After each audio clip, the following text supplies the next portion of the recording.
bro? Pinilayan mo naman eh. Ano ang pangalan niya ulit? Tulungan niyo ako! Yahoo! Nariyan na kami! Takbo pa! Bilisan mo pa!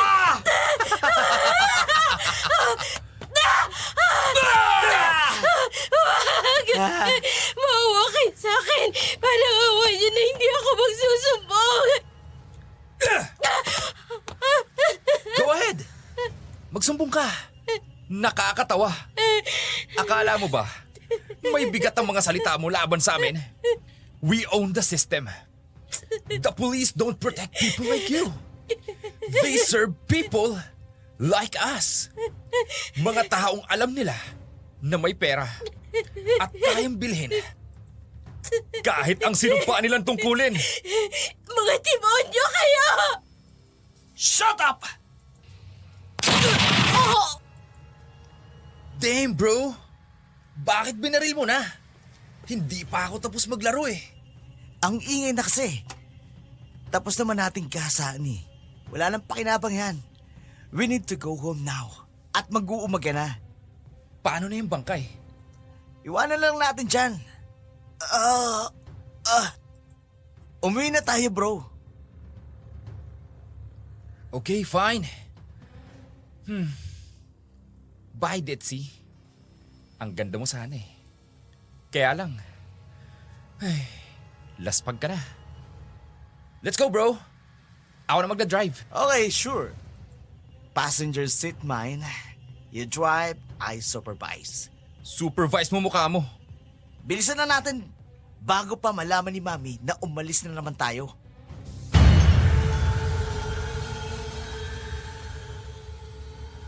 Welcome back sa ating channel. Para sa lahat ng mga mahilig sa kwentong aswang at kababalagan, huwag nating kalilimutang mag-subscribe sa ating channel. Lahat ng aming ilalahad mula mismo sa ating mga letter sender na hanggang ngayon nanginginig pa rin sa takot kapag naaalala nila ang kanilang nakaraan. Kwentong kilabot at katatakutan. Narito na ang ating tula sa araw na ito.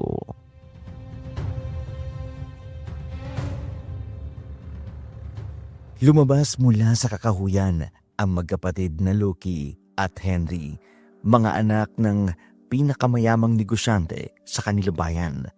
Sa mata ng publiko, sila ang tipo ng mga lalaking madaling hangaan, gwapo, matikas. May presensyang kayang mangibabaw sa kahit anong lugar. They look untouchable, powerful, pero sa likod ng maayos na itsura at kumpiyansang ngiti, may nakatagong likas na mas mabangis, mas mapanganib. Hindi lang sila mga batang mahilig sa babae. And what they did was never just a game. Ang babaeng naiwan sa kakahuyan ay isa lamang sa marami at malinaw na hindi rin huli. Tahimik silang sumakay ng kanilang mamahaling sasakyan at dumiretso pa uwi sa kanilang magarang mansyon. Na animoy parang walang nangyari. Walang bakas ng kahit anuman sa kanilang mga mukha. Parang normal lamang sila, isang bahagi ng kanilang buhay na matagal na nilang kinagisnan. Pagdating nila sa bahay, agad na nagsitakbuhan ang mga katulong. Walang kailangang sabihin ang magkapatid. Alam ng lahat ang nakagawian. Mainit na kape, ihahain kaagad tuwing uuwi sila mula sa kung saan man sila nanggaling. A small ritual and quiet rule. Habang tahimik na iniinom ni na Loki at Henry ang kanilang kape, pumasok ang kanilang ina. Matalim ang mga titig at dahan-dahang lumapit sa kanila. Sana naman kayo galing na magkapatid. Ilang kalat na naman ninyo ang kailangan kong linisin at pagtakpan. Wala na talaga kayong ginawang maaaring makatulong sa akin.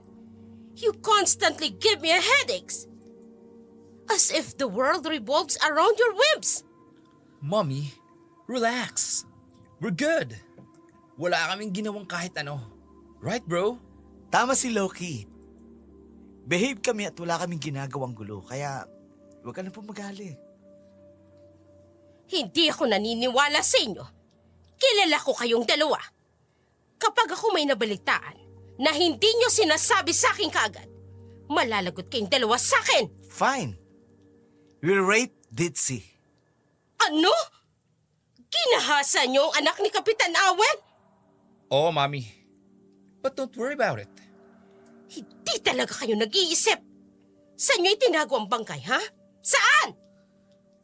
Sa kakawin, no? Huwag nyo nang pag-aksaya ng oras yun, Mami. O may makakita man sa bangkay niya, iisipin ng mga tao drug addict ang mga gawa noon. Isa pa, tutan natin ng mga pulis. Pinapasakit nyo talaga ang ulo ko! Doña Veronica, pasensya na po sa abala, pero narito na pong pinapakuha yung gamit sa akin. Bakit ba bigla-bigla ka na lang sumusulpot, ha? Anong narinig mo? May narinig ka ba? Oh, wala po, Doña Veronica. Umalis ka na! Get out of my face! Sige po, pasensya na po. Sino yun, Mommy? Bagong katulong ba yun dito sa mansyon? Ang ganda nun ah. Parang hindi isang maid. Napaka-sexy niya at napakaganda. Tumahimik kayong dalawa. Huwag nyo nang dagdagan pa ang sakit ng ulo ko! Nagkatinginan man ang magkapatid bago lumitaw ang kakaibang ngisi sa kanilang mga labi. Hindi nila inaasahan na meron silang panibagong katulong sa kanilang bahay. Napakaganda ng babae na halatang batang-bata pa. Inosente iyon, mga tipo ni Loki at Henry. Kaya naman, kinahapunan, inabangan nilang lumabas ang naturang dalaga sa maid's quarter. Habang nasa swimming pool sila, tinawag nila at nakita nila ang pagkailang ng mga mata ng babae. Pilit na iniiwas nito ang paningin sa kanilang katawan. Hey, beautiful. What's your name again? Po, Bro, Tagalogin mo na lang. Mukhang taga-Bundo siya eh. Baka isipin niya naman, ka masyado magsalita. Oo nga pala. Oh well, tinatanong ko lang naman kung anong pangalan mo. Huwag mo na akong paghintayin. Sabihin mo na, anong pangalan mo? Rhiannon po, sir. Yun po ang pangalan ko. Oh, Rhiannon, at least hindi Maria. O kaya naman, Ana. Rhiannon, samahan mo kami dito sa pool. Magkwentuhan muna tayo. May trabaho po akong kailangan kong tapusin, sir. Hey! Pag sinabi namin na dito ka lang, dito ka lang. Ang arte mo ah. Maid ka lang sa mansyon na ito. Don't forget your place. You're beneath us. Bro, chill. Tinatakot mo naman si Rhiannon eh. Rhiannon, halika rito. Lumapit ka sa akin. Natatakot ako sa kanila. Ibang tingin nila sa akin. Pero nung gagawin ko, Lumapit ka nga dito sa amin. Huwag kang pakipot. Hurry up! Opo, sir. Kainis eh. Lalapit na po. Yan. Ganyan nga. Huwag mo na kaming paghintayin. Kasi alam mo, masama kaming magalit. Right, Henry? Yes. At kapag nagalit kami, hindi mo magugustuhan. Huwag niyo po akong sasaktan. Hindi ka namin sasaktan. Basta sumunod ka sa mga ipag-uutos namin sa'yo. Okay? Opo. Ngumisi ang magkapatid habang pinagmamasdan ang takot na si Rhiannon. Hindi maipagkakaila ang kagandahang taglay nito. Pero hindi rin maikukubli ang kainosentehan ng dalaga. Bagay na mas lalong nagpapasidhi ng pagnanais ng magkapatid nagawin sa katulong ang kung ano man ang ginagawa nila sa mga babae nila. Pagkatapos mag-swimming ng magkapatid, pinaalis din nila ang mga ito, si Rhiannon, bagay na ikinahinga ng maluwag ng dalaga. Gusto mang umalis ni Rhiannon pero hindi niya magawa dahil nakatali siya sa pagkakautang niya sa pamilya ng mga De Borja. Nakaratay kasi ang kanyang lolo sa ospital at kailangang ng malaking halaga. Apo, mabutit na dinalaw mo ako rito. Nagpaalam lang po ako kay Doña Veronica, Lo. Mabuti nga lang po at pumayag eh. Pasensya ka na po ha. Dahil sa akin ay napilitan kang magtrabaho. Pero kung nahihirapan ka na, pwede ka namang umalis sa pamilya ng mga De Borja. Hindi po pwede, Lo. Malaki po yung advance na pera ko kay Doña Veronica. Kapag umalis po ako, sigurado po, sisingilin niya tayo. Kapag hindi ako makapagbayad, ipapakulong niya ako. Kasalanan ko ito. Kung di sana ako nagkasakit. Lo, wag niyo na pong sisihin ang sarili niyo. Tumawag nga palang kapatid mo. Sabi ni Demi, masaya ako at kahit papaano'y naalala niya pa rin tayo. Pero iniwan niya tayo, Lo.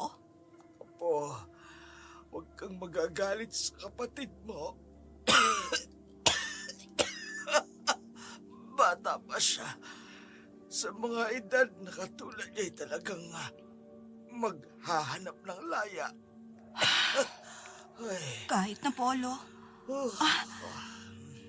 Meron nga po pala akong dalang pagkain para sa inyo. Lugaw po ito at saka tinapay. Pasensya na ho Kaunti lang po kasi yung extra kong money. nauunawaan ko. Rhiannon, siya nga pala. Mag-iingat ka po May napanood kasi akong balita na may natagpo ang isang dalaga sa Kakahuyan. Ginahasa raw ng hindi kilalang salarin. Ho? Sino po ang biktima? Anak ni Kapitan Awel, si Ditsi. Kawawa nga Hindi lang daw basta pinatay. Tubig na. Ginahasa pa raw ng hindi lang iisang lalaki ang may gawa. Iba na talaga ang panahon ngayon. Hindi naligtas sa mga kababaihan. Napakahalang po ng kaluluwa ng pumatay sa kanya. Sana ho, mahuli na po sila agad upang managot sila sa kababuyan at kademonyohan nilang ginawa. Sana nga po, dahil kawawa ang pamilya ng mga biktima. Pati rin si Ditsi. Sana'y makamtan niya ang hustisya.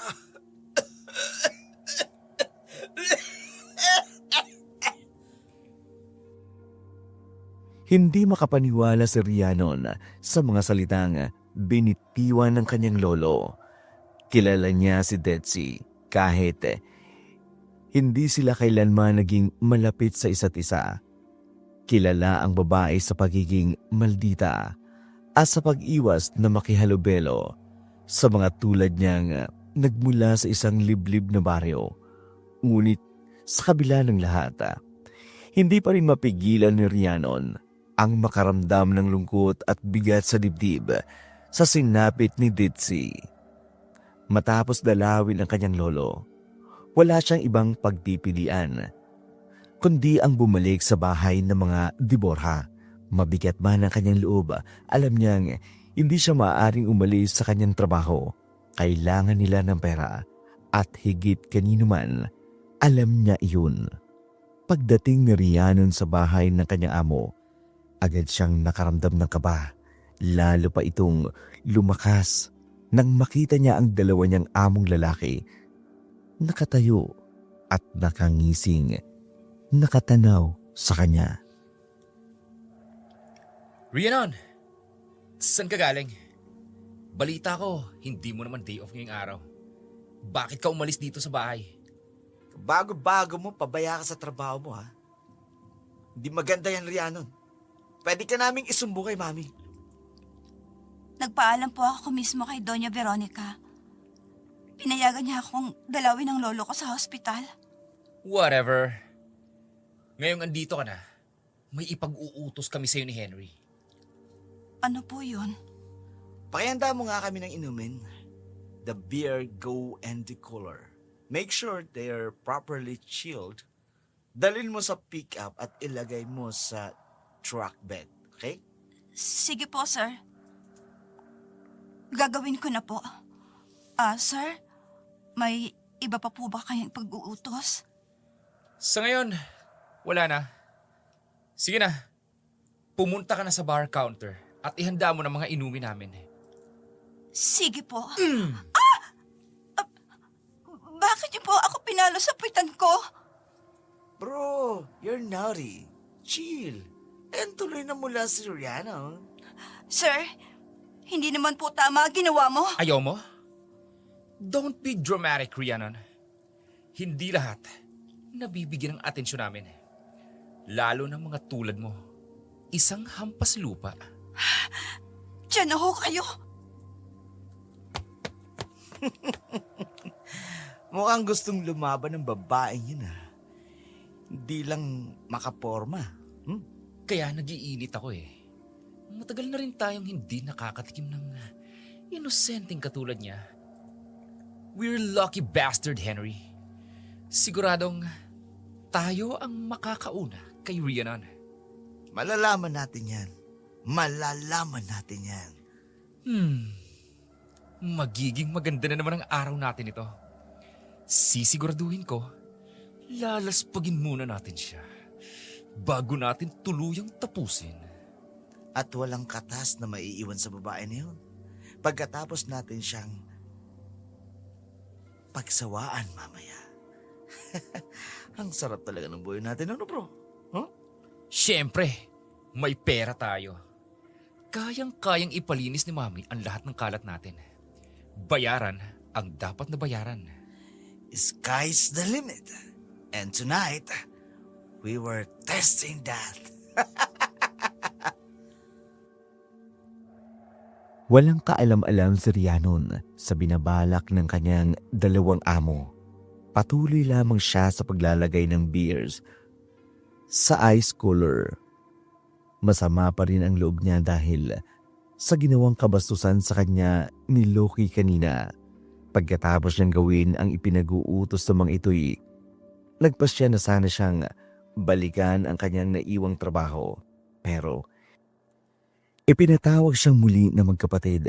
Ayaw niya sanang sumunod pero nagmamakaawa sa kanya ang matandang katulong na inutusan ng mga ito na tawagin siya.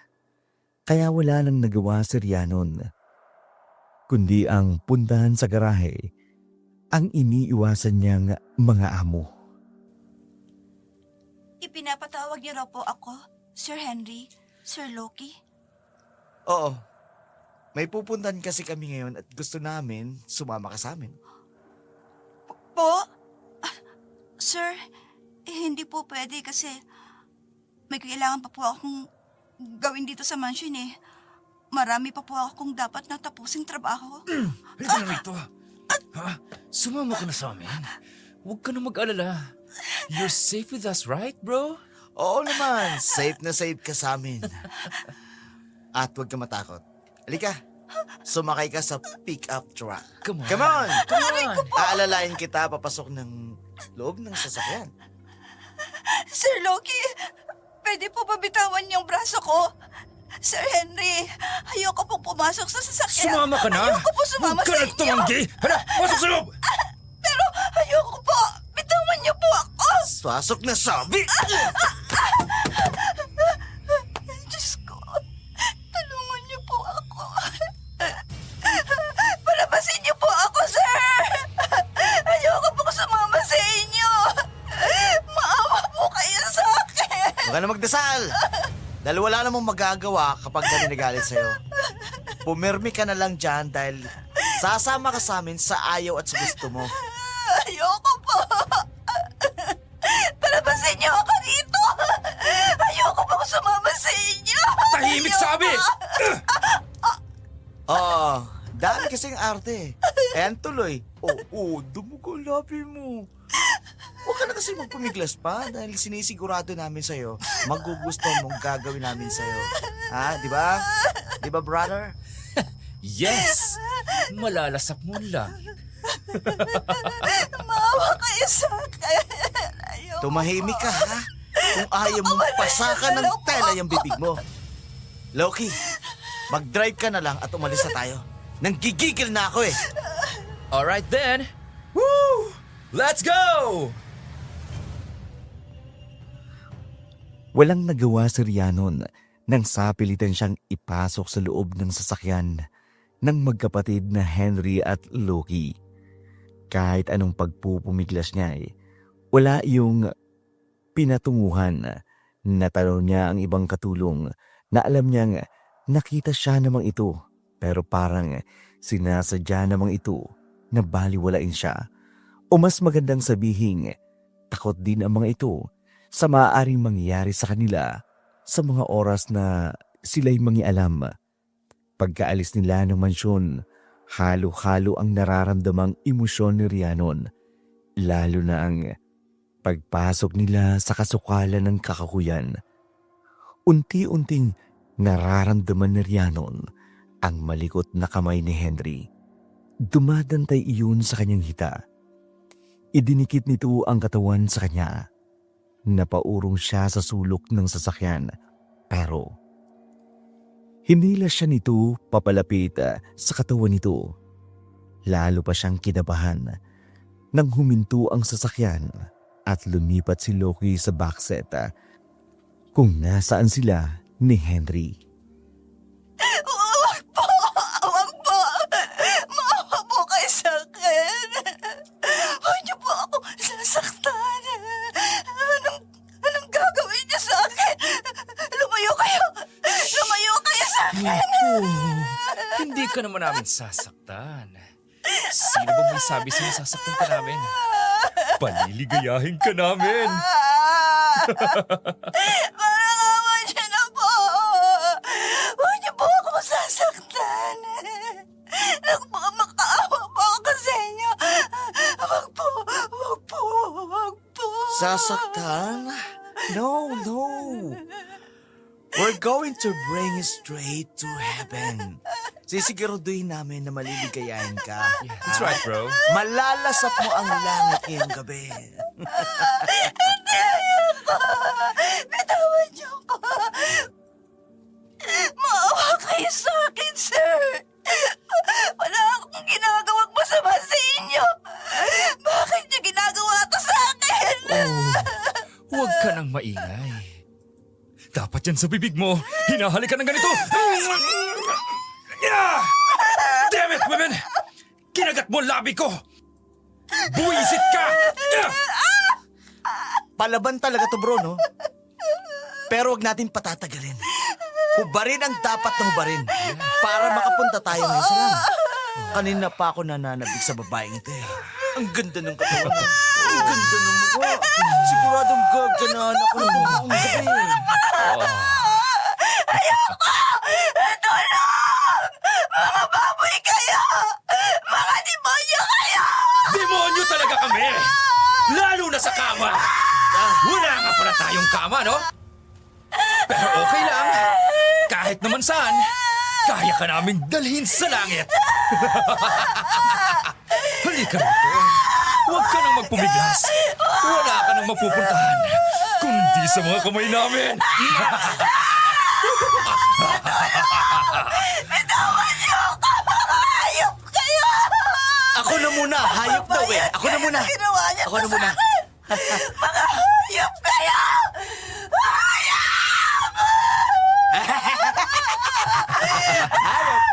Anong hayop? Ako na nga muna. Anong ikaw? Ha? Ako muna. Ako muna sabi. Tabi ka dyan. Bro. Ako muna munang magpapakasasa sa babaeng ito. Ang unfair naman eh. Ikaw na ang nauna nung nakaraan. Kaya ako naman ngayon. Halika nga rito, Rhiannon.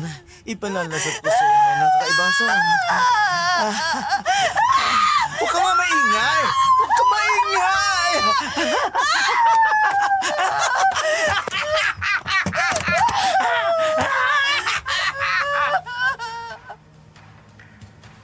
Parang mga hayop na hayog na hayog sa laman na pinagpasasasahan ng magkapatid na Henry at Loki ang katawan ni Rhiannon. Kahit na anong pagpupumiglas ang ginawa ng babae, wala itong laban sa dalawang lalaking hayok na hayok sa laman niya. Nang matapos ang dalawa, para bang lantang gulay na si Rhiannon, hindi siya makagalaw. Para siyang nauubusan ng lakas, anumang oras ay tatakasan na siya ng kanyang ulirat. Samantala, ang dalawang magkapatid ay dumiretso sa likod ng pick-up at doon nag-inuman. Nang sumapit na ang madaling araw, lasing na sila Loki at Henry. Muli nilang binalikan si Rhiannon sa backseat at doon ay pinagsamantalan itong muli at matapos sila, pinag-usapan nila kung ano ang gagawin sa babae. Hanggang sa napagkasunduan nilang dalhin ito sa malapit na ilog sa gilid ng bangin. Sigurado ka ba dito sa plano mo, bro? Oo naman.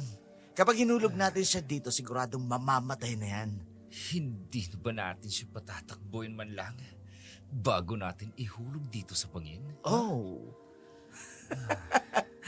Brilliant idea. Talino mo talaga, no? That's right, bro. Tingnan mo. Makakatakbo pa kaya yan? Warak ng hita niya eh. Pagtulungan ba naman natin? Sabagay, may point ka naman. Hulog na lang natin siya para maiba naman. Yung mga nauna kasi, binabaril natin eh. Bibilang ako ng... ikaw na lang magbilang. Ihulog na ba natin? Okay, bibilang ako ng 3. Tapos, ihulog na natin. 1, 2, 3! Bakit tinulak mo agad? Hindi ko pa nga natatapos ang pagbibilang eh. Patapos ka naman, di ba? Kaya doon rin naman punta nun. What was that?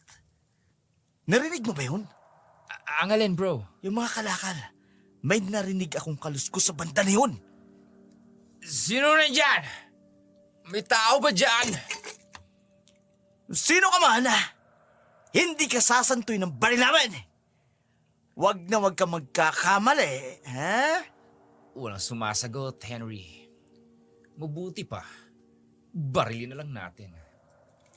Pero baka naman hindi talaga tao yung nandyan. Anong? Bakit, Henry? Tingnan mo. Tingnan mo sa may taas ng puno. May isang nilalang na kulay itim. Namumula ang mga mata at habang nakatitig sa atin dito. What the heck was that thing? Akin ang baril. Babarilin ko ang kumag na yan. Yeah!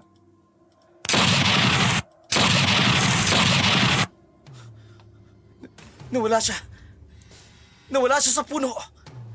Saan siya napunta? No! Henry, sa tabi mo! Ano? Hindi! Ang itim na nilalang na may mahabang buhok at mapupulang mga mata. Nasa tabi ko siya! Hindi! Run, Henry! Run! Hintayin mo ako! Huwag mo ko iwan dito! Tarantado ka! Bilisan mo! Hindi siya tao! Halimaw yun! Isang halimaw! Hindi kaya multo yung babae na yun na pinatay natin dito noon! Ewan ko! Basta ang mahalaga, makaalis tayo sa lugar na to! Bilisan mo! Hurry up! Pero nariyan pa siya! Nakatanong sa atin! Parang pinagmamasdan niya lang tayo mula sa malayo! I don't care kung anong ginagawa niya! Basta tumakbo na tayo! Alis na tayo sa lugar na to!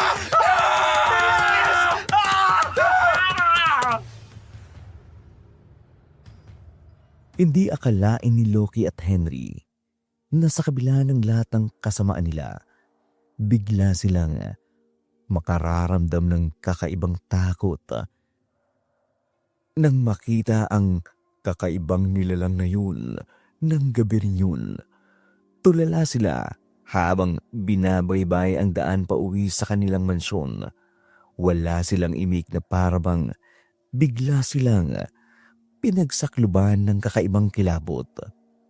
Kinabukasan, balisa sila, isang bagay na ikinabahala ng kanilang inang si Veronica. Anong nangyayari sa inyong dalawa? Bakit parang takot na takot kayo? Kami? Takot? Huwag na kayong magkaila. Henry, ano na naman ang ginawa niyo ni Loki? Mami, kasi kagabi, pumunta kami sa tambayan namin. May dinala na naman kayong babae sa kakahuyan? Sino na naman ang babaeng dinala? Pinatay at pinaglaruan niyo doon? Answer me! Si Rhiannon. What? Yung bagong katulong natin? Hindi na ba talaga kayo titigil na dalawa? Ilang katulong na ba natin ang pinatay nyo dahil dyan sa obsession nyo? Mami, makinig ka muna. Kagabi, may nakita kami ni Loki sa kakauyan. What do you mean? Huwag niyong sabihin na may nakakita sa inyo. Sabihin niyo sa akin kung sino nang mabayaran ko ng matahimik na. Hindi tao, Mami. Kundi isang halimaw. Anong halimaw na pinagsasasabi niyo? Totoo, Mami. Para siyang anino na kapag humalo siya sa dilim. Tapos ang kulay ng kanyang mga mata ay pula. Hindi lang yun, Mami. Parang kulay itim din ang kulay ng balat niya. Kailangan ko na kayong dalawang dalhin sa rehab. Mukhang nasasobrahan na kayo ng cocaine. Mami, maniwala kayo sa amin ni Henry. Totoong nakita namin. Nung una, binaril namin. Pero, nag-teleport siya sa tabi ni Henry. Hindi siya tinatabla ng bala, Mami. Shut up, both of you! Wala na kayong ginawa kung hindi pasakitin ang ulo ko. Dito lang kayong dalawa. Huwag na huwag kayong aalis at lilinisin ko pang kalat ninyo! Hindi na nakapagsalita pa ang magkapatid na Loki at Henry at sinundan na lamang ng tingin ang kanilang galit na ina habang papalabas ito ng kanilang mansyon. Pinagalugad ni Veronica sa kanyang mga tauhan ang lugar na tambayan ng kanyang dalawang spoiled na anak. Pero umuwing walang nakuwang bangkay ang kanyang mga tauhan, bagay na mas lalong nagpainit ng ulo ni Veronica dahil sa mga oras na buhay pa si Rhiannon. Sakaling magsalita ito tungkol sa kanyang pamilya'y magiging kasiraan iyon sa kanyang reputasyon. Kaya naman, kahit lumipas na ang ilang araw ay hindi niya ipinatigil ang pagpapahanap. Sinigurado niyang walang magsasalitang ibang katulong. Sakali mang may makahanap nga kay Rhiannon. Isang araw, may isang panauhin na nagtungo sa mansyon at gustong makausap si Veronica. Gusto mo raw ako makausap? Magandang umaga po sa inyo, Doña Veronica. Tama po kayo. Gusto ko po kayong makausap. Tungkol saan? Gusto ko po sanang magbakasakali. Gusto ko po na mag-apply bilang katulong dito sa mansyon. Oh, Pwede naman po, hindi ba? May bakante naman po siguro. yeah, meron. Ano nga uling pangalan mo? Parang ngayon lang kita nakita. Ako po si Freya. Freya Moran. Hindi po talaga ako madalas na manatili dito sa bayan. Ganun ba? Marunong ka naman sa mga gawaing bahay, hindi ba? Oo naman po. Ako po ang halos gumagawa ng gawaing bahay sa amin. Tanggap ka na. Talaga po? Hindi niyo na po ba ako hihinga ng resume or kaya ng police clearance? Hindi na kailangan. Pwede ka na mag-umpisa ngayon kung gusto mo. Maraming salamat po, Doña Veronica. Hinding-hindi po kayo magsisisi na tinanggap niyo ako dito sa mansyon. Dahil magulo ang isip ni Veronica, Hindi niya na pinansin pa ang bagong tanggap na katulong. Tinanggap na lamang niya ito ng walang pag-aalinlangan habang pinagmamasdan niya ang babae. Hindi niya maiwasang mapansin ang kakaibang ganda nito. Kung maganda man ang dati niyang katulong na si Rhiannon, masigit ang kagandahan ng babaeng ito. Parang isang manikang buhay. Kaya't sigurado siyang hindi makaliligtas ang babae sa kamay ng kanyang 2 anak. Samantala, sa araw din yun, nagsimula si Freya sa trabaho. Itinalaga siya sa hardin malapit sa swimming pool. Habang abala sa pagtatanim, biglang nakarinig siya ng pagsipol sa likuran na nagpatigil sa kanyang ginagawa. What a goddess! Napakaganda mo! Para kang anghel na bumaba sa lupa. Who are you? Ako po si Freya, bagong katulong dito sa mansyon. Kayo po, isa po ba kayo sa amo ko? Yeah, I'm Loki.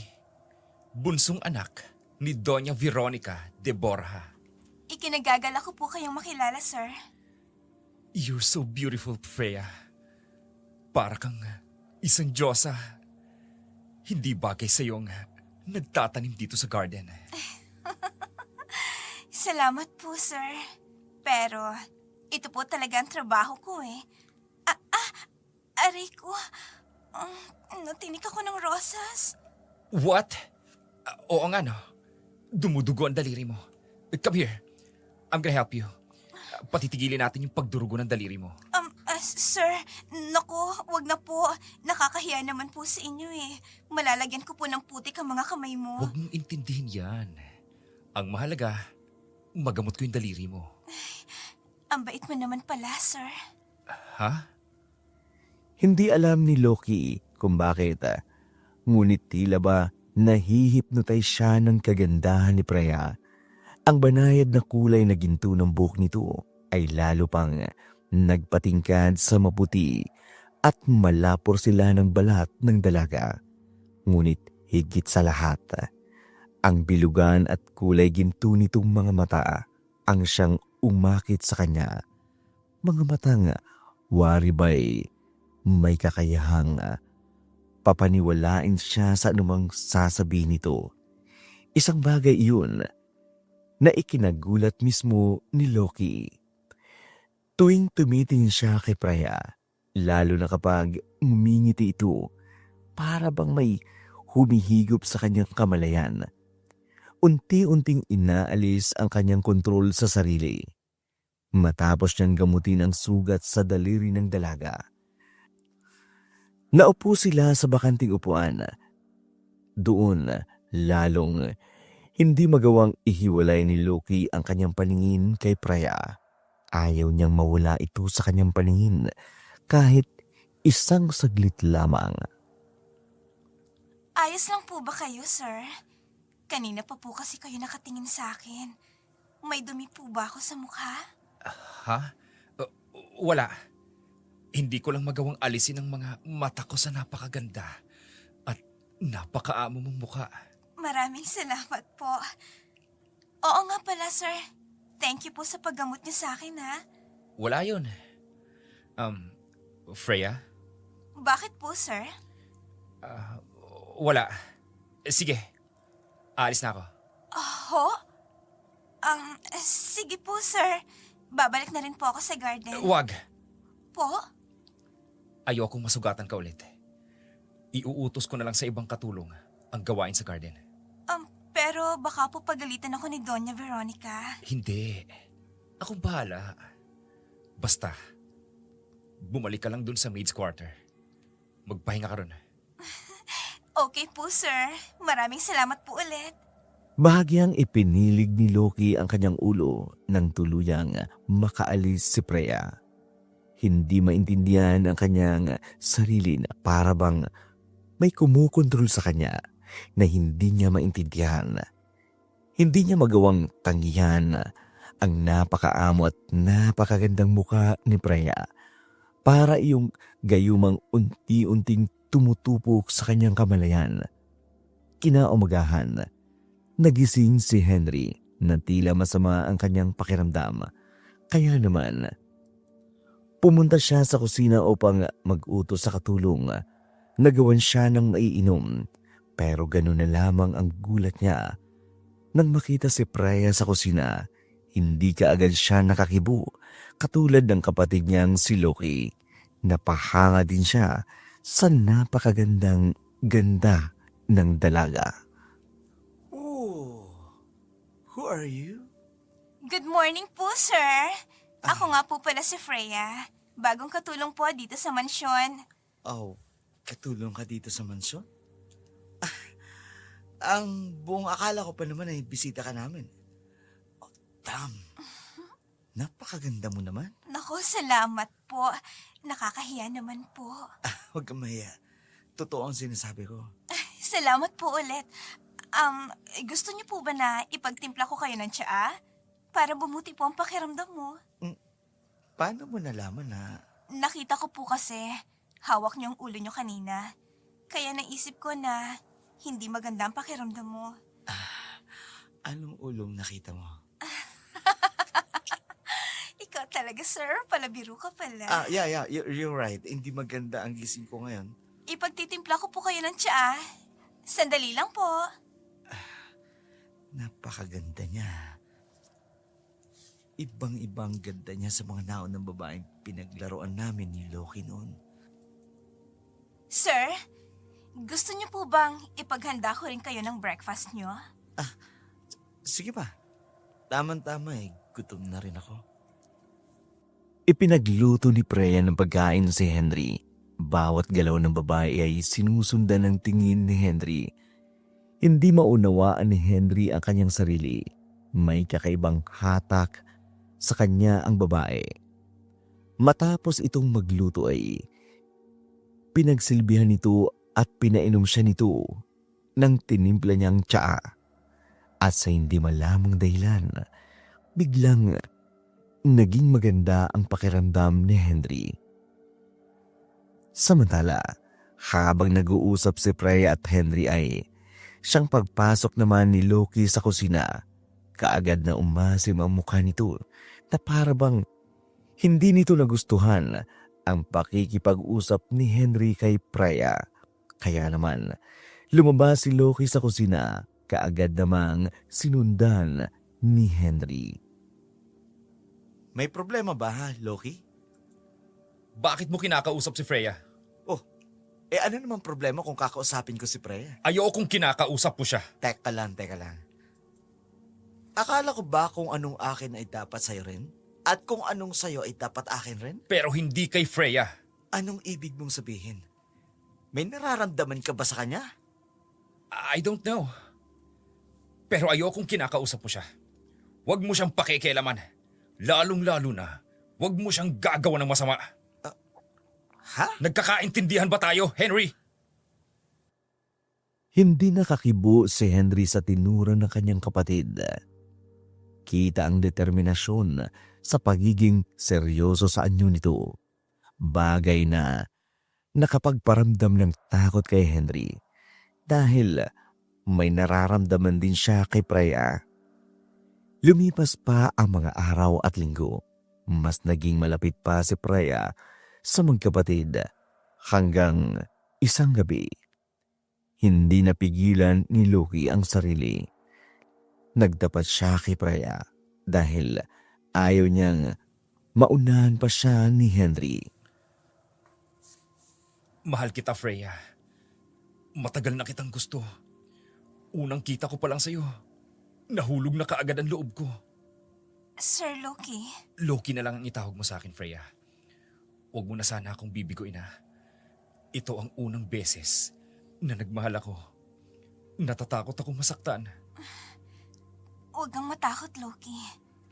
Dahil pareho tayo ng nararamdaman. Talaga? Really? Mahal mo rin ako? Oo. Ikaw ang unang lalaking nagparamdam sa akin ng pagmamahal. Kung ganon, hindi na ako papayag na mawala ka pa sa akin, Freya.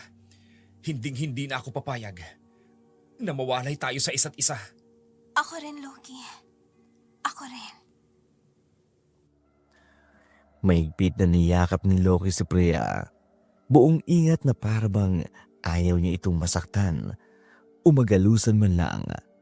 Sa labis na pagmamahal na nararamdaman ni Loki, napansin niya ang pagpupuyos na galit ng kapatid habang nakatanaw sa balkonay ng silid nito. Kinaumagahan, kinausap ni Loki si Veronica. Halos malaglag ang panga ni Veronica sa pagkabigla dahil sa sinabi ng kanyang anak. Kasal? Yes, Mommy. Gusto kong maikasal kami kaagad ni Freya. Nababalo ka na ba, Loki? Wala pang 3 buwan dito sa mansyon sa Freya. Tapos pakakasalan mo na? Hindi lang yon. Isa siyang katulong.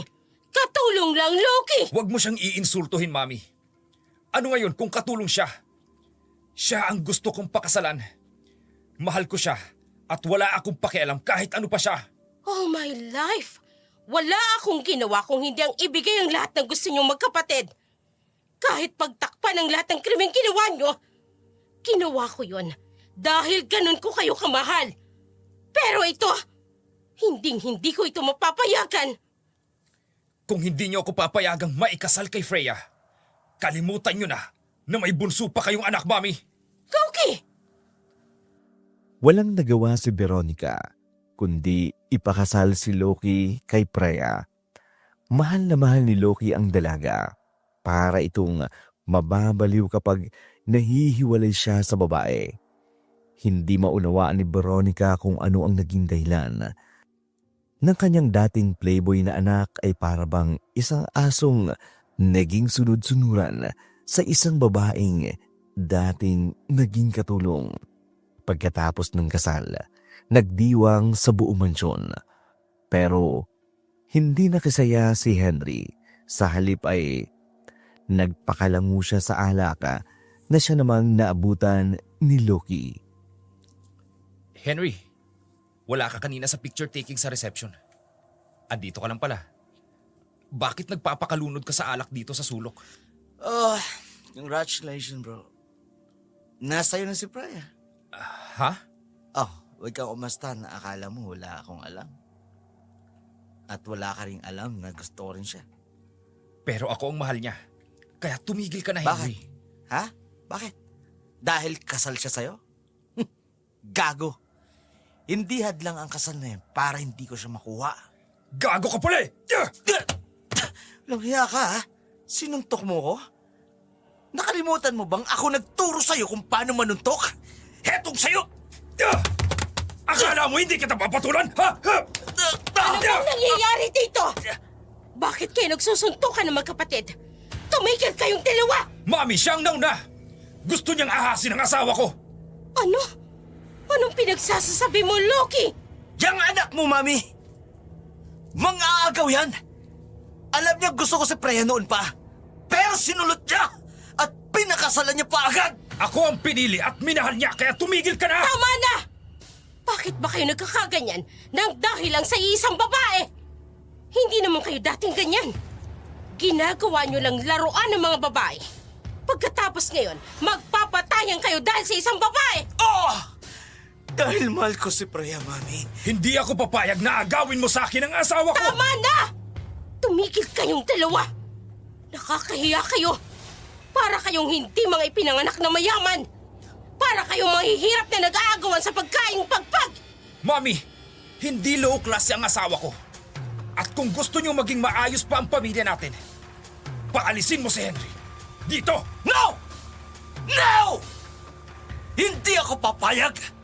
Bahay ko rin to! Tumigil na kayo! Halos sumabog ang ulo ni Veronica sa galit. Hindi niya akalain na hahantong sa ganung sitwasyon ang kanyang dalawang anak. Halos hindi mapaghiwalay ang dalawa noon. Lagi magkasundo sa lahat ng bagay. Ngunit nang dumating si Freya, biglang nagbago ang lahat. Kinabukasan ng sumunod na araw, nagising si Loki na masama ang pakiramdam. Parang nangihina ang kanyang katawan Habang si Freya naman sa kanyang tabi, biglang umunat sa pagkakahiga nito bago iminulat ang kanyang mga mata at nginitian siya nito. Good morning, love. Sorry late na ako nagising. Pinagod mo kasi ako kagabi. May nangyari sa atin kagabi? Halos wala akong matandaan. Lasing ka kasi. Sandali lang, love. Namumutla ka yata. At itong leeg mo, parang may kagat. Ha? Anong ibig mong sabihin na may kagat? Namumula kasi. Hayaan mo na. Baka nakagat ka lang ng insekto. Halika na. Bumangon ka na riyan. Ipaghahanda kita ng pagkain sa kusina. Okay, love. Bigla akong nakaramdam ng pagkahilo. Ayos ka lang ba, love? Gusto mo alalayan kita? I'm okay. Kaya ko, love. Masuyong ngumiti si Freya kay Loki bago ipinulupot ang mga kamay niya sa braso nito na sa ngayon tila namumutla at nanlalata. Ramdam ni Loki na parang nangihina ang kanyang katawan, subalit hindi niya matukoy kung ano ang dahilan. Pumunta sila sa kusina, pinaganda siya ni Freya ng karne na masarap. Ang pagkakaluto noon ay talagang sobrang sarap. Halos hindi niya magawang tigilan ang pagkain noon. Love, masarap ba yung karne? Oo, love. Sobrang sarap ng pagkakaluto mo. Meron pa ba dyan, love? Oo naman, love. Napakarami pa. Heto kumain ka lang ng kumain. Para lumakas ka na ulit. Mukhang nanlalata ka na Oo nga eh. Salamat talaga dito, love. Ang sarap-sarap talaga. Parang hindi ko magawang tigilan ng pagkain. Dahan-dahan lang. Baka mabilaukan ka. Patuloy lang sa pagkain si Loki, hindi niya magawang pigilan ang kanyang sarili. Sarap na sarap siya sa pagkain luto ni Freya. Parang may kakaibang lasa sa putahe ng pagkain nito na hindi niya magawang matanggihan. Samantala, sumapit ang gabi. Nagpaalam si Freya sa kanya na bibisitahin daw nito ang kamag-anak nitong may sakit. Ayaw pa niya sana itong payagan, pero hindi niya ito magawang hindian. Kaya naman, pumayag na lamang siya. Pagkaalis ng kanyang asawa, nagpasya siyang maligo dahil pakiramdam niya sobrang init ng kanyang katawan. Habang nasa loob siya ng banyo, biglang may kakaiba siyang nararamdaman, lalo na sa kanyang mga daliri at mga balahibo sa katawan. Hindi.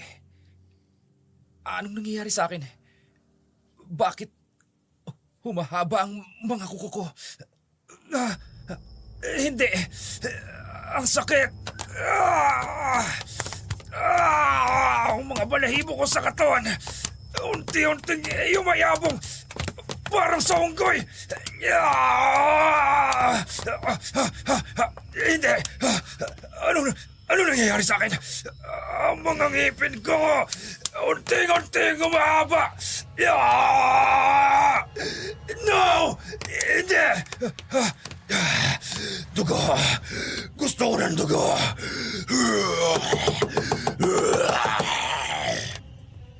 Sir!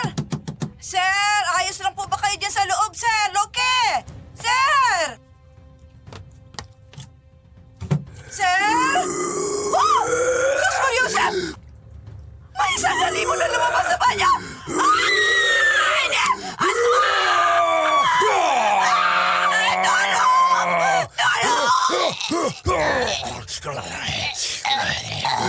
Napakasarap. Napakasarap mo siriwan dugo.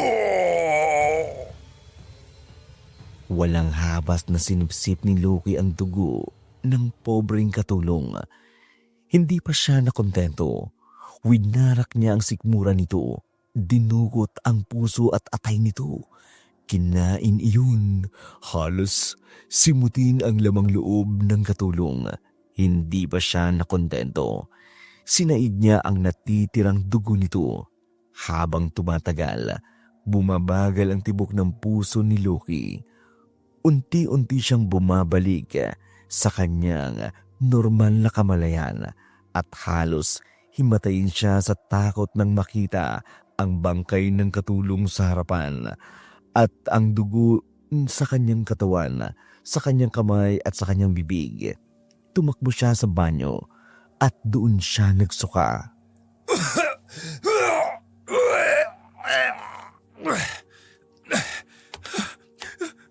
Hindi. Anong ginawa ko? Anong nangyari? Bakit? Bakit may dugo ako sa bibig? Anong ginawa ko sa katulong na yun? Oh my! Loki! Mami, Sinong brutal na pumatay sa katulong? Oh. Ikaw! Mami, hindi ko alam ang nangyari. Wala akong alam. Basta namalayan ko na lang na nasa harap ako ng pinto nitong banyo. Tapos sa harapan ko, ang patay na katawan ng katulong. At ganito lang ang itsura ko. Nakadroga ka na naman ba, Loki? No, Mami! Tumigil na akong gumamit ng droga. Hindi ko talaga alam ang nangyari. Wala akong alam. Tama na! Sumasakit ang ulo ko. Dahil hanggang ngayon, hindi pa rin natatagpuan ang bangkay ni Rhiannon. Tapos eto na naman, isa na namang krimen. Loki, kailan niyo ba ako hindi bibigyan ng problema, magkapatid? Mami, believe me! Wala akong alam kung paano nangyari yan. Nasaan ang lamang loob ng bangkay? Bakit wala siyang lamang loob? Hindi ko alam, Mami. I don't know. Hindi ko alam. Wala akong alam. Hindi ko alam ang buong pangyayari. Wala akong alam! Tahimik ka, Loki! Kung ano man ang nangyari sa gabing to, walang dapat makaalam. Ang asawa mo, nasan si Freya? Umalis siya. May pinuntahang kamag-anak, Mami. Hindi dapat malaman ni Freya ang nangyayaring ito. Paano kung pandirihan niya ako? Mami, ayokong iwan ako ng asawa ko! Hindi ko na alam ang gagawin ko sa inyong magkapatid. Bakit ba baliw na baliw kayo sa babaeng yan? Pumasok ka sa loob ng banyo. Magbanlaw ka! Bilisan mo! Ipapalinis ko ang karumal-dumal na krimeng ito! Yes, Mami! Nagmamadaling pumasok sa loob ng banyo si Loki at nanginginig ang buo niyang katawan. Nandidiri habang nakatingin sa kanyang katawang puno ng dugo. Maging sa kanyang mga kamay, bakas pa ang sariwang mga dugo noon. Kaagad siyang pumasok sa shower room at nagbanlaw. Sa kabilang banda naman, hindi alam ni Henry ang komosyon na nangyayari sa kanilang bahay. Dahil lango siya sa alaka, tinutunggapan niya ang isang boteng beer nang maramdaman niyang may humaplo sa kanya na isang malamig na kamay sa kanyang batok. Anong...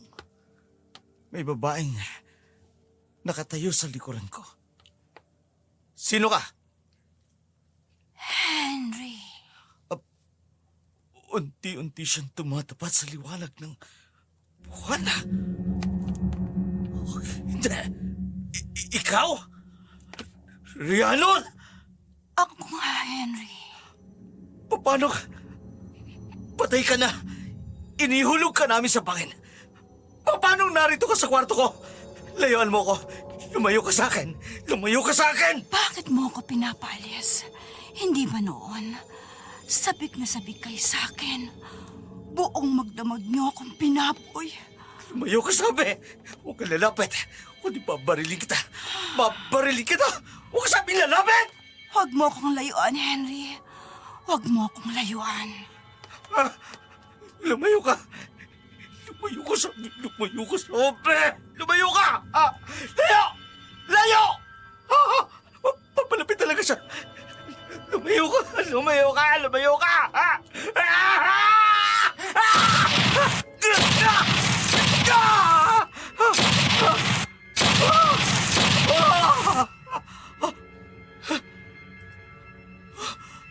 Ayan.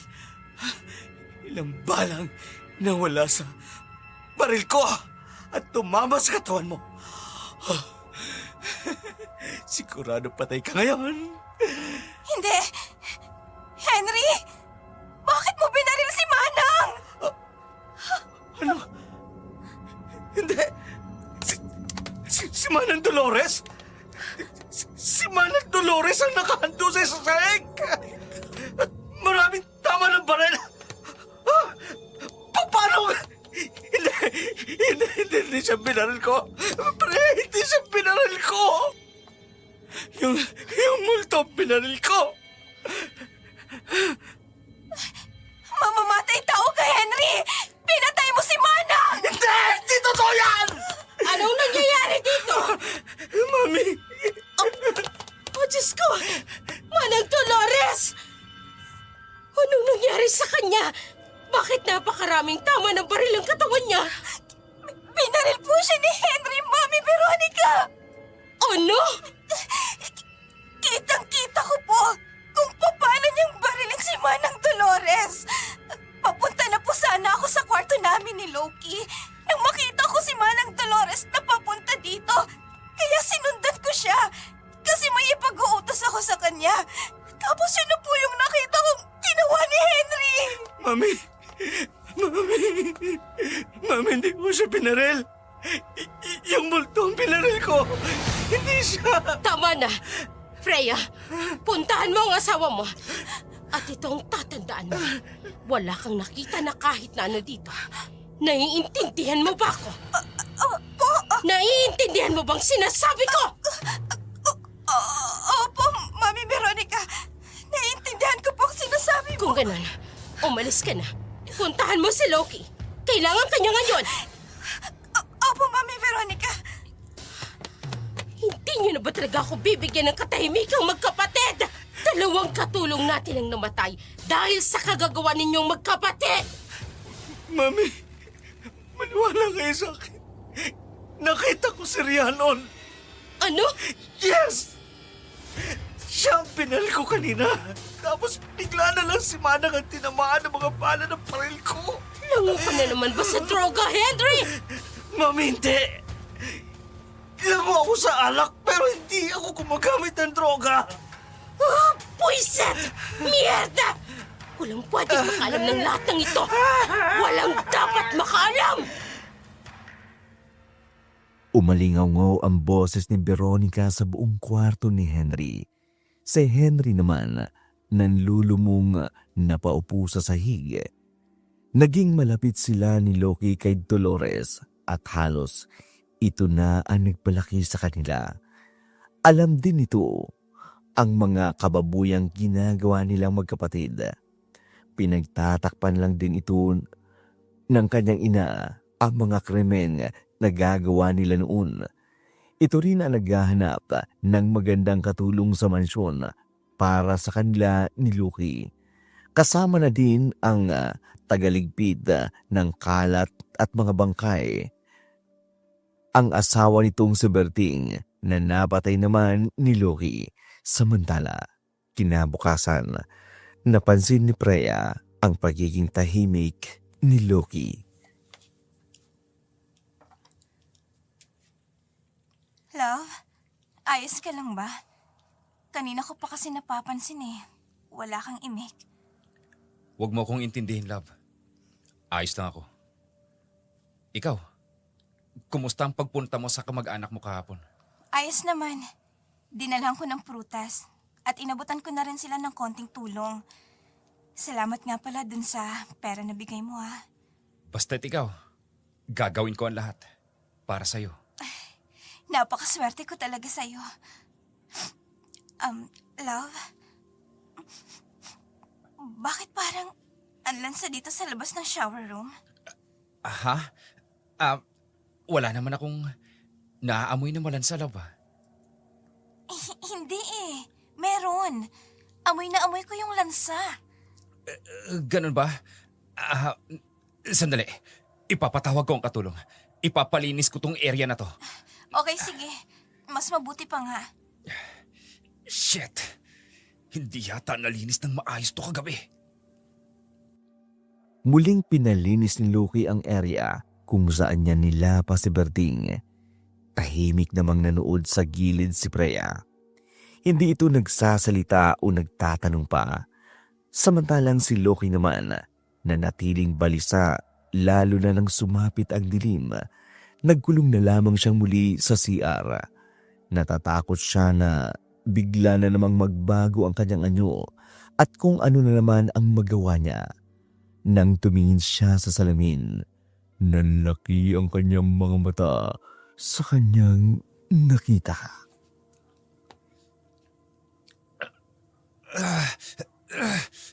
Hindi maaari ito.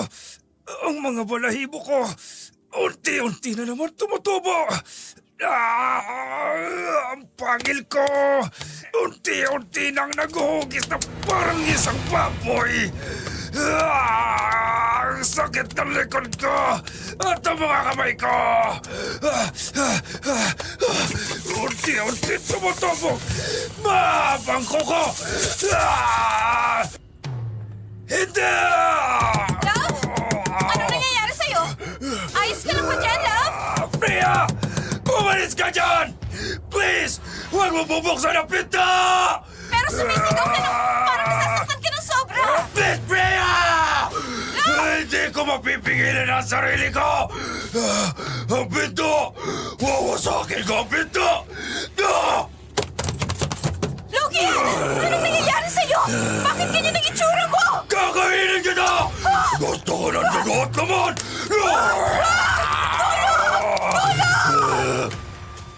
Freya! Ano? Diyos ko! Si Loki ba yan? Bakit ganyan ang itsura niya? Bakit anyo siyang baboy?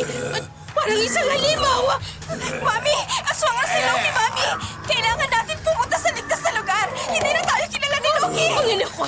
Ipapatawag ko ang mga tauhan ko! Mami, andyan na siya! Pumasok na tayo sa loob ng kwarto mo, Mami! Bilisan mo! Gusto ko ng dugot naman! No! Gusto Pumasok dito sa kwarto! Dito! Bilisan mo! Mami, sinusubukan niya buksan ang bakal na pinto! Anong nangyayari sa asawa ko?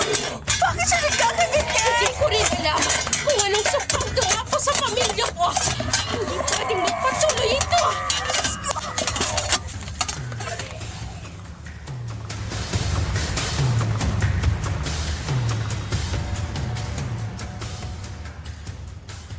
Ay! Tulong! Nilalapa ako ng aswang!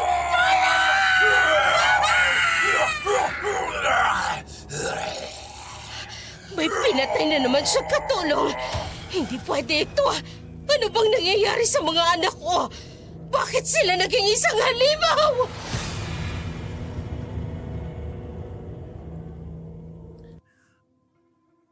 Nanatiling nakatago sa loob ng silid si Freya at si Veronica. Napatakip na lamang si Veronica ng kanyang tenga hanggang sa mawala ang sigaw ng isa sa kanilang katulong. Si Freya naman walang imik sa sulok. At nang sumapit ang umaga, tahimik na ang lahat. Nang lumabas si Veronica at Freya sa loob ng silid ni Veronica, nadatnan nila ang karumal-dumal na pagkamatay ng isang katulong sa mansyon. Nagkalat ang dugo at ang lamang loob nito sa sahig. Halos himatayin si Veronica nang makita si Loki na nakatayo habang blangko ang mga matang nakatingin sa kanila ni Freya. Puno ito ng dugo. Freya, love, huwag mo sana akong iiwan. Anong ginawa mo? Anong nangyari sa'yo, Loki? Hindi ko alam. Wala akong alam sa kung ano nangyayari sa akin.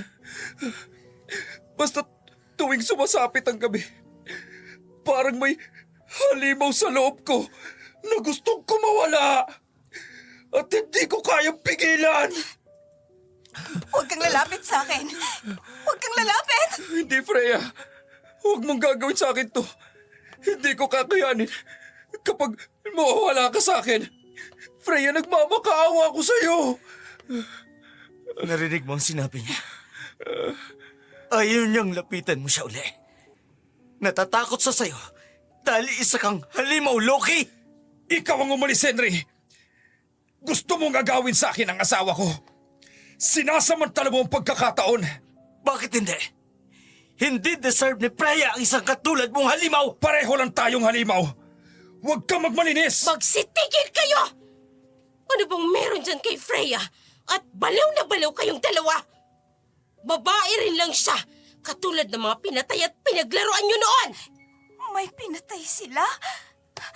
Ilan? Sino? Mahalaga pa ba yun, Freya? Kabilang ka na sa pamilya namin. Kaya dapat mong malaman ang mga madilim na sikreto ng pamilyang ito. Kaakibat ng katanyagan at kayamanan ang nakakasulasok na sikreto para manatili sa itaas. Mga halimaw kayo! Mag-asawa na tayo, Freya. Wala ka nang magagawa. Parte ka na ng pamilyang ito. Tanggapin mo na rin ang katotohanan. Sa likod ng lahat ng kasinungalingan ng pamilya namin. Anong balak niyong gawin sa mga bangkay ng mga katulong na pinatay mo, Loki? Ipatatapon niyo! Mas maraming bangkay pang nilinis ko noon, Freya. Kaya huwag kang mag-alala. Walang makakaalam ng lahat ng ito.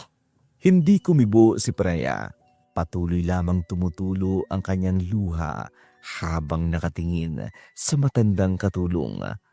Mabait sa kanya ang matanda noong bagong dating pa lamang siya sa mansyon at ang tumutulong sa kanya upang kabisaduhin ang lahat ng trabaho sa mansyon. Kabaliktaran ang ugali nito sa mag-asawang Berteng at Dolores na halatang loyalista sa pamilya ng De Borja. Magaspang at masama rin ang ugali ng mag-asawa. Ipinalinis ni Veronica ang lahat ng bangkay sa mga tauhan nito. Kita ni Freya ang takot sa mga mata ng mga ito. Pero walang boses na magsumbong marahil sa takot na babalikan sila ng pamilya. Sumapit naman ang gabi. Minabuti ni Loki na wag nang manatili sa kwarto niya. Kaya naman, mag-isang naiwan doon si Freya. Sa kabilang banda naman, balisa si Henry habang pabalik-balik ng lakad sa kanyang kwarto. Totoo nakita ko. Hindi ako pwedeng magkamali. Boy siya. Pinabalik-balikan niya kami ni Loki. Hindi mo talaga ako magawang kalimutan ni Henry. Ikaw na naman. Bakit bumabalik ka dito? Patay ka na. Kaya lubayan mo na ako, Rhiannon.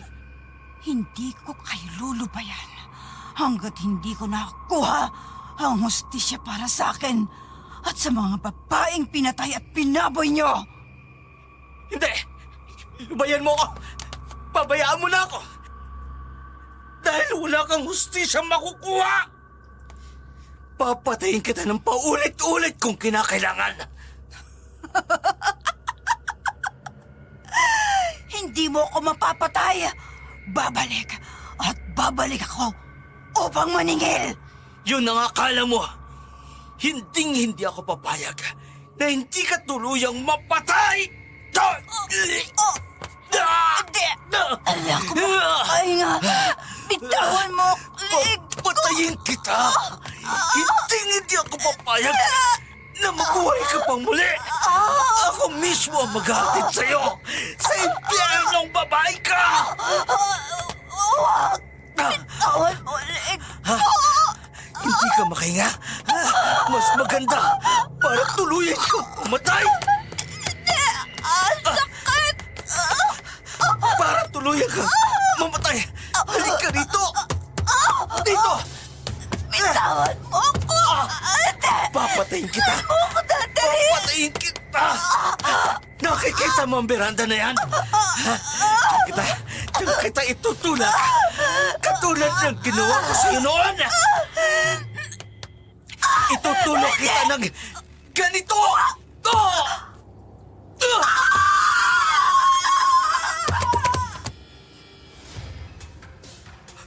ko! Asawa ko! Merlinda! Anong...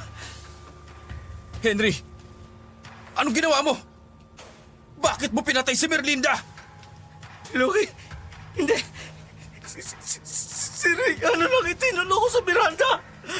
Kitang-kita ko si Rhiannon. Pinatay ko siya. Anong nangyayari sa'yo?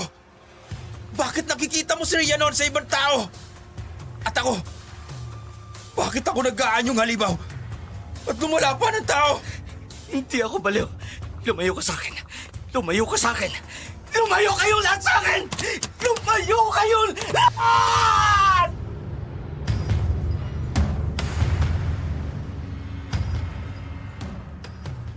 Tulalang pinagbasdan ni Loki si Henry.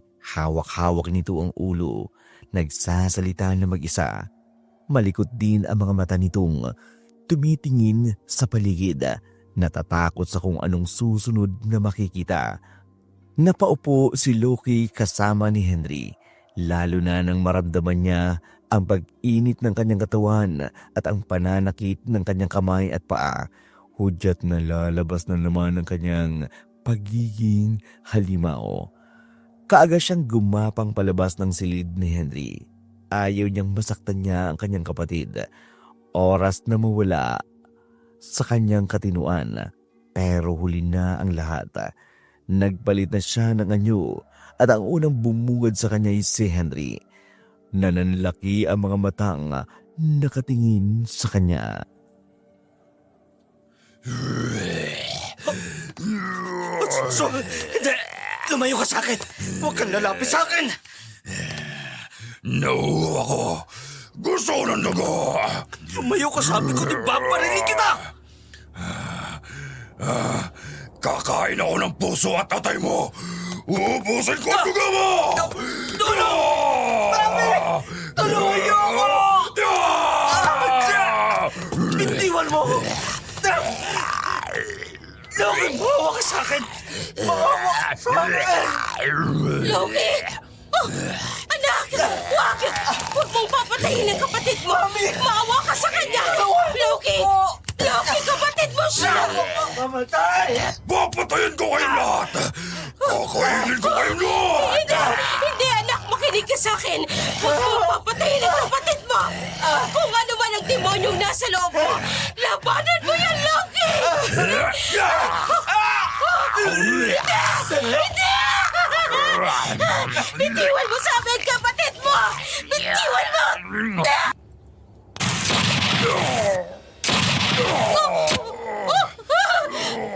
Hindi! Nabaril ko si Loki! Tinamaan siya sa dibdib at ulo niya! Hindi! Loki! Loki, anak ko! Mami! Si Loki! Hindi! Bumagsak ang katawan niya sa sahig! Bumabalik na ang anyo niya sa dati! Hindi! Kailangang madala siya sa ospital! Freya! Freya, tumawag kayo ng ambulansya! Bilisan mo, Freya! Anong nangyari?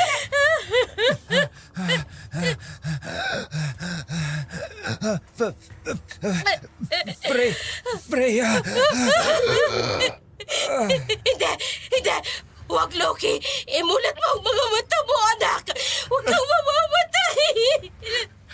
Loki, patawarin mo si Mami! Anak!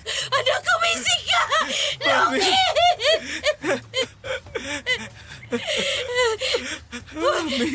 Henry, may malaking sugat ka sa leg mo, anak. Kailangan mong madala sa ospital. Kailangan mong madala sa ospital. Kasalanan mo to, Rhiannon. Kasalanan mo Ano to. bang pinagsasabi mo? Henry, hindi ako si Rhiannon. Mamamatay ka! Mamamatay ka! Bitiwan mo. Uli kitang papatayin! Bitiwan Papatayin mo. kita!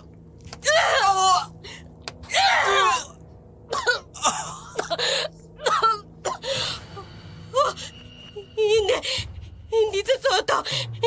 Hindi ko sinasadyang masaksak ka. Henry, anak! Dito! Nandito ang salamin! Hindi, sila pinatay, hindi ko magagawang patayin ang mga anak ko! Hindi! Hindi! Ano pakiramdam, Doña Veronica? Ano sa pakiramdam ang mapaglaruan? Kagaya ng ginawa ng mga anak mo sa mga kababaihang pinatay nila na pinagtakpan mo. Masaya ba? Nasiyahan ka ba na ikaw ang dahilan ng kamatayan ng mga pinakamamahal mong mga anak? Ikaw ang dahilan ng lahat ng ito. Ikaw ang salot sa pamilya ko. Anong ginawa mo sa kanila? Bakit sila nagkaganyan? Bakit naging halimaw si Loki? Isa akong bangkilan, Doña Veronica. Isang aswang na lumason at umakit sa mga anak mo para gawin nila ang lahat ng gusto ko at pagbayaran ang lahat ng kanilang mga kasalanan. Ikaw ang tunay na salarin. Hayop ka! Demonyo kang babae ka! Ang dapat sa'yo patayin! Tulungan niyo po ako! Ako po ang isusunod na papatayin ng biyanan ko! Hindi! Tulungan niyo Hindi ako! totoo yan! Hindi Tulungan totoo niyo yan! ako! Bitiwan niyo ako! Magbabayad ka, Freya! Magbabayad ka, halimaw ka! Magbabayad ka! Lihim na napangiti si Freya habang sinusundan ng kanyang tingin si Veronica na nooy hinunghuli na ng mga pulis. Hindi pa man ito tuluyang na ipapasok sa mobile car. Bigla itong tumakbo at nanlaban upang tumakas. Subalit kaagad itong binaril ng isang pulis mula sa balkonahe. Tahimik na pinanunood ni Freya ang masalimuot na kapalaran ni Veronica. Samantala, sa loob ng bahay, inaasikaso na ng mga otoridad ang bangkay ng magkapatid na Henry at Loki. Lahat na nangyari ay maingat na plinano ni Freya para sa kanya. Isa lamang itong larong pinaglalaruan ang kapalaran ng mag-iina. Lumipas ang isang linggo. Dumating ang pribadong abogado ng pamilya de Borja. Dahil patay na ang mag-iina, wala nang iba pang kamag-anak. Napunta kay Freya ang lahat ng kanilang kayamanan. Labis naman itong ikinatuwa ng babae. Kaya't agad niyang ipinatawag ang kanyang sariling pamilya upang manirahan sa mansyon ng mga de Borja. Pumasok po kayo dito sa bago nating bahay. Freya, Apo, hindi ko akalain na mapasa sa'yo ang lahat ng ito. Hanggang ngayon, hindi ko pa rin lubos maisip na magagawang patayin ni Doña Veronica ang kanyang 2 anak. Karma po nila nangyari yun, Lo. Napakalaki po ng kasalanan nilang mag-iina. Lalong-lalo ng 2 niyang anak. Huwag niyo na pong alalahanin yun. Ang mahalaga po ngayon, Lolo, wala na sila. Gagamitin natin ang kayamanan nila sa tamang paraan. Salamat, Freya. Dahil sa'yo, nakamtan ko ang hustisya. Kapatid kita. At hindi ko hahayaang apakan at babuyin ka lang ng ganon. Patawarin niyo rin ako ni Lolo. At iniwan ko kayo nun. Natakot lang ako sa natuklasan ko sa pagkatao ko. Pero nagpapasalamat ako. Dahil naman ako ang pagiging isang bangkilan ni Nanay. Freya, narito ako. Kami ni Lolo. Hindi ka namin pababayaan katulad na ginawa mo sa akin. Sa pagsakit mo sa buhay ko nung gabing yun. Mga apo, pwede ba akong maglibot-libot sa mansyon? Sige lang po, Lolo. Maglibot po kayo sa buong kabahayan. Mag-uusap lang po kami ni Ate Rhiannon. Isang matamis at puno ng pagmamahal. Nangiti ang isinukli ni Rhiannon sa kanyang kapatid. Hindi niya kailanman inakala na ang kanyang bunsong kapatid ay isa palang bangkilan. Namanan nito ang pagiging aswang mula sa kanilang ina. Kaya pala lumayo ito sa kanyang lolo. Nagugulan ito sa tunay nitong pagkatao at sa kapangyarihang unti-unting umuusbong sa loob nito. Noong gabing, iniligtas siya nito mula sa pagkakahalay ng magkapatid na Loki at Henry. Ipinangako ng kanyang kapatid na ipagiganti siya, bagaman hindi niya alam kung paano ito gagawin sa pamamagitan ng kapangyarihan nito bilang isang bangkilan. Nagawa nitong kawaan si Loki ng pagiging aswang at manipulahin ang isipan ni Henry. Wala namang kaalam-alam ang kanyang lolo sa tunay na kalagayan ni Freya at wala na rin silang balak na ipalampa ito dahil matanda na ito sa kanyang kalagayan. Hanggang dito na lamang muna ang kwento natin sa araw na ito. Sa muli, kami ay buong pusong nagpapasalamat sa inyong walang sawang pagsubaybay. Ito po ang Team Bicol Horror Story. At ako po muli si Dark Shadow, ang inyong tagapagsalaysay. Maraming salamat po sa inyong lahat.